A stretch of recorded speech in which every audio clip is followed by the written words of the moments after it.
Well, I'm an Aquarius, which is an air sign.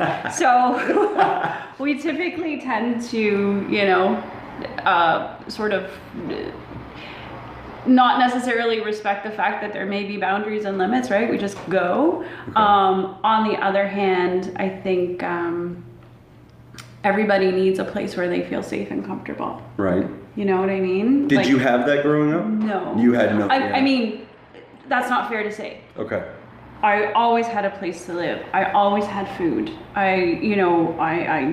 My parents made sure that I went to school and I went to good schools. So, and I know a lot of young people now, having worked at the Windsor Youth Center with homeless youth for so long, I know a lot of people who have not had that or don't have that. So I really appreciate the fact that probably in the face of a lot of adversity, my parents were able to provide that for me. I'm understanding what a difficult task that is for any parent.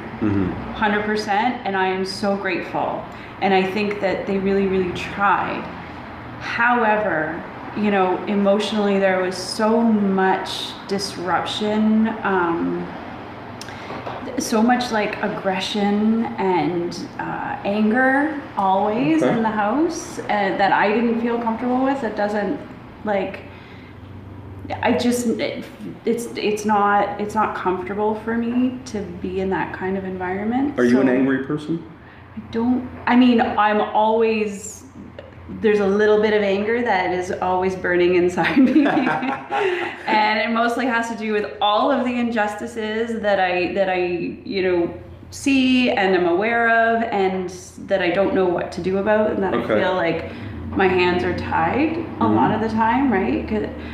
So yes, I have anger about things, but I don't feel like an angry person. Okay. I guess what I'm kind of asking is the way you phrased it. I'm not entirely sure, and it may be because you either haven't decided or have decided that it's both. I'm not entirely sure if you look at it as like that the lack of structure. Do you look at it as wholly negative, or do you look at it as a positive experience, or are you just kind of... Because the way you phrased it was sort of ambiguous. That's why. Yeah, sorry, it is. And you know what? It's funny because I think, so this is what happens. What I've started to understand is that really, we are just these masses of contradictions. So where on the one hand, growing up, there was no structure because there was nothing emotionally that I could count on. Okay. In my family, the mood could change in a second, and you never knew what you were going to get. Okay. Walking in the door, never knew what you were going to get, and so I was always waiting for whatever. Okay. Never comfortable or relaxed, and never had that feeling like everything's okay. Always waiting for things to blow up.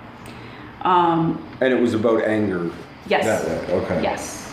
But on the other hand, there was like this uber structure in the house. Like things were expected to be super clean, and we were expected to have the highest grade. So it was both at the same time. Okay. Yeah. And I think that happens a lot, and that's what kind of makes for, well, for one, an interesting life, but for two, it can be exhausting.